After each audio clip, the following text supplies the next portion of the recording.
Okay, so I figured I'd show a little more of this process.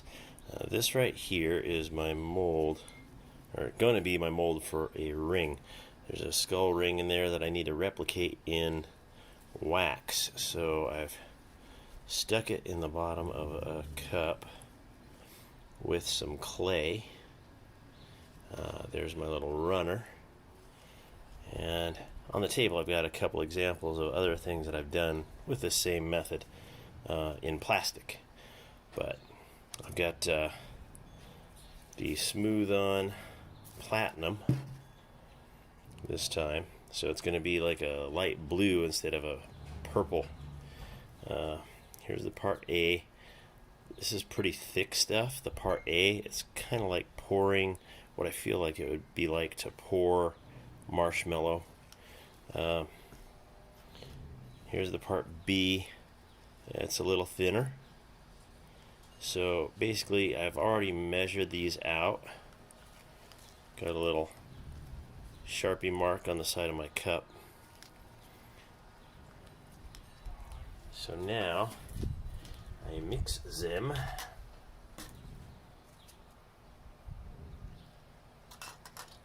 You don't have to do it into a different cup. I just feel like I get a better mix this way. Now I got the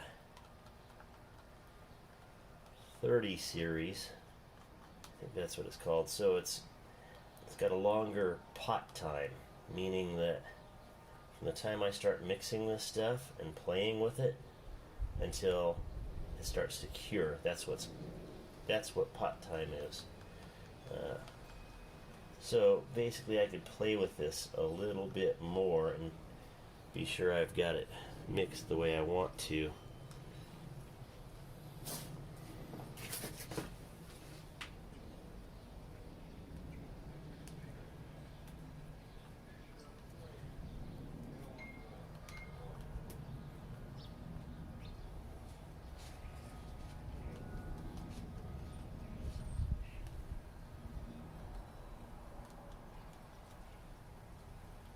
There's always a little bit of waste with this, unfortunately, but that, as they say, is what it is.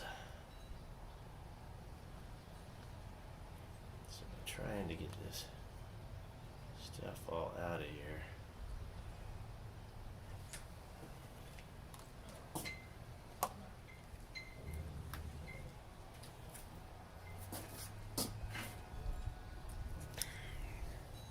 Maybe that's not blue, maybe it's more of a green.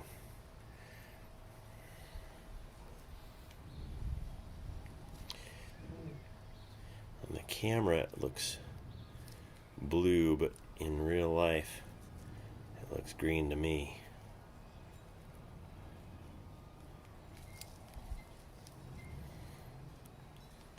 So yeah, you mix it really well.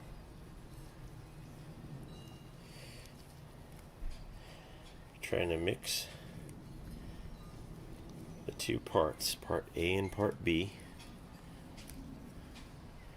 so they're completely, thoroughly mixed.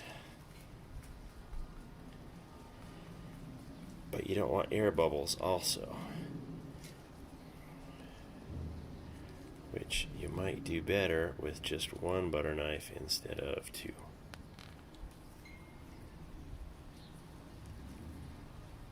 Now when I go to pour this into the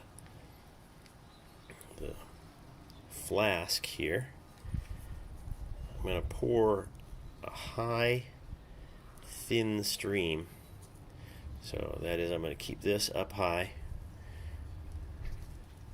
I'm going to keep the stream very thin. I'm going to try to hit in here on the lowest spot inside my piece. So here goes. What I'm doing is I'm creating the smallest ribbon so that the fun in the breeze, so that it doesn't bring bubbles with it.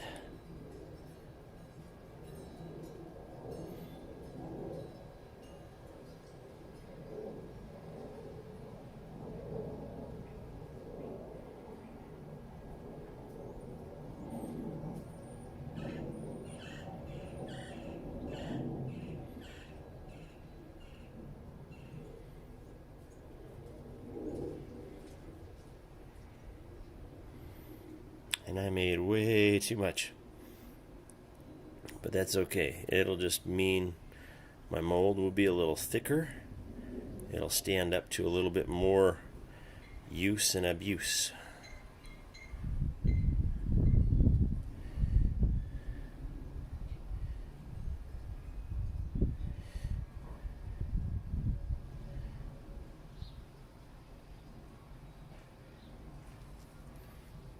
Now I think the directions say that you let that cure for a couple hours.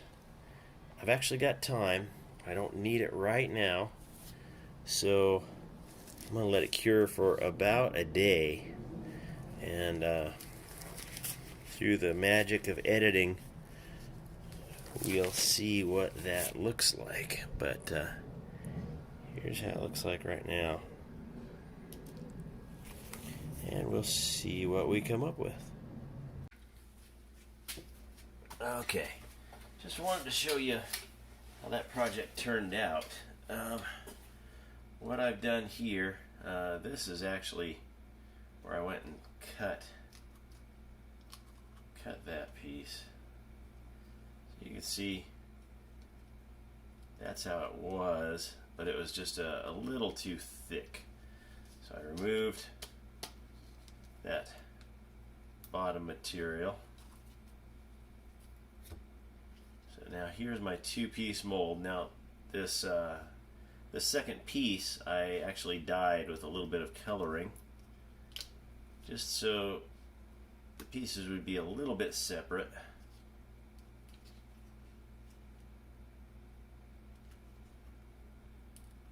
You see it just kind of breaking away there.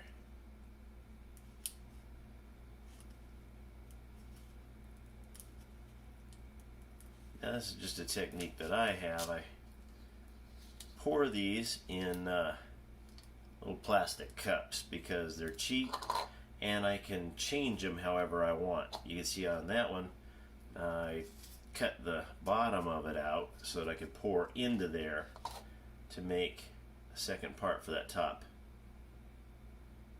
mold. So I think this one's going to work. My first time opening it. So you want to be kind of careful here because you don't want to rip it. You can see my little keys that I've cut into it. Had a little over pour there.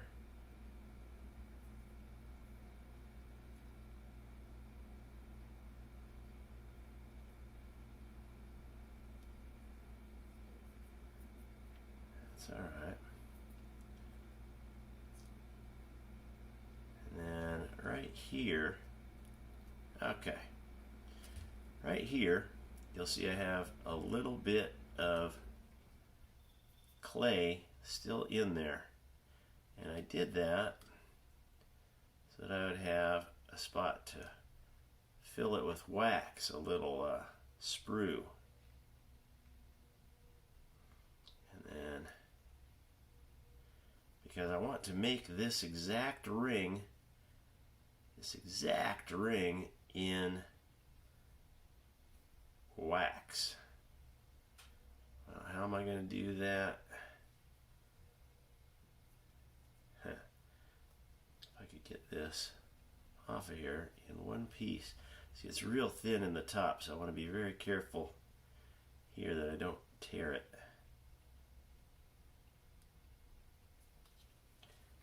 But when I get this off of here, basically it'll go together like this, and I'll have a hole. And I can put this in a cup and melt a little hole right where that goes, where that hole lines up. I've got an example here. See, there's a hole, and then I just fill it right there, and I put my molten wax in there, and that's how I get a wax ring. Now here's another project that I'm in the middle of. This is going to be for a dragon coin, I think, I might use something else. I'm not real sure. I just thought it might be neat to have a mold of this little dragon sculpture, because then I could kind of change it and mess with it.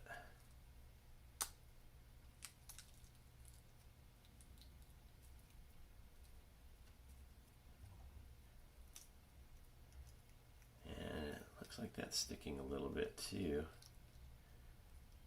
Might be a little more thorough with the releasing agent next time. There we go. So you can see a perfect little impression of this. Now, what I can do is I can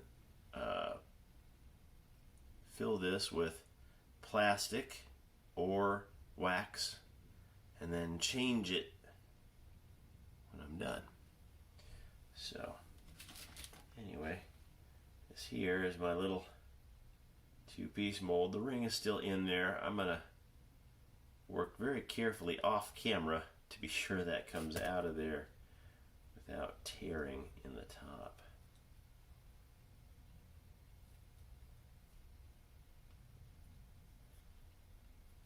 So anyway, that is how you make a, oh, I might have gotten it.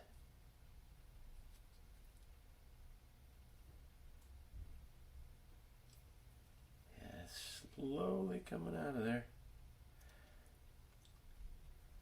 You want to be very careful at this point to not tear it. There we go. All right. So that is how you make, and it's super thin there. You could actually see light through it. But that's how you make a two-piece wax mold, or a two-piece silicone mold that you can then make wax rings out of. So I'm glad you watched this. I hope you enjoyed it. If you're not already a subscriber, I would really appreciate it if you subscribe. And if you know somebody that might get some benefit from this video, please share it with them. And thank you for watching.